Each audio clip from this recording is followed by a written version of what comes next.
Troubled waters in a long-standing dispute.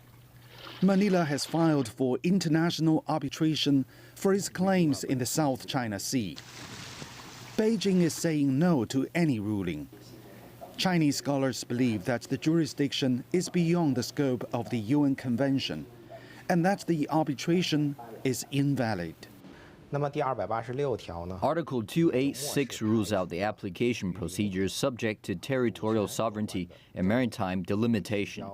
The crux of China-Philippines disputes is exactly territorial disputes caused by the Philippines' illegal occupation of some islands and reefs of China's Nansha Islands since the 1970s. Ye Jiang points out that China had officially declared in 2006 for optional exceptions in accordance with Article 298. It excludes disputes concerning maritime delimitation and historic base as well as military activities from the dispute settlement procedures. The land dominates the sea principle means that all of the Philippines' claims are essentially maritime delimitation claims that involve questions of sovereignty. The Philippine notification statement challenges China's 9-dash line, questioning China's controlled islands and reefs as only low-tide elevations and rocks that have no 12 sea-mile territorial waters or EEZ.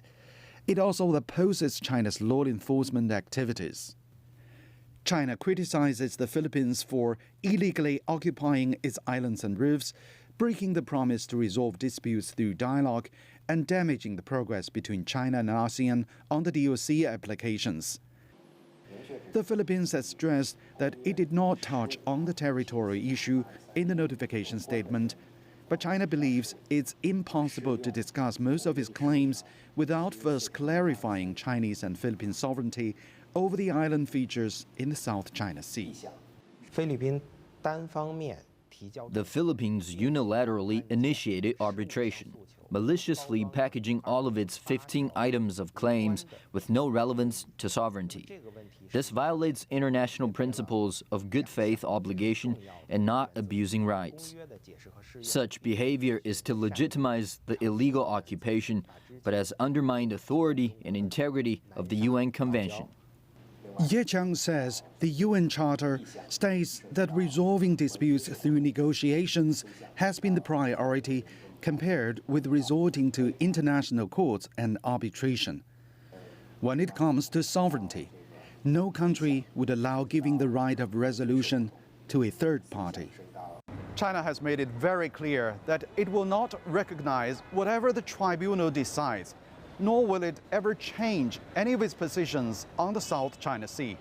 Many believe the arbitration will only delay negotiations on the disputed islands and reefs. Any solution still seems a long way off. Han Bin, CCTV, Beijing.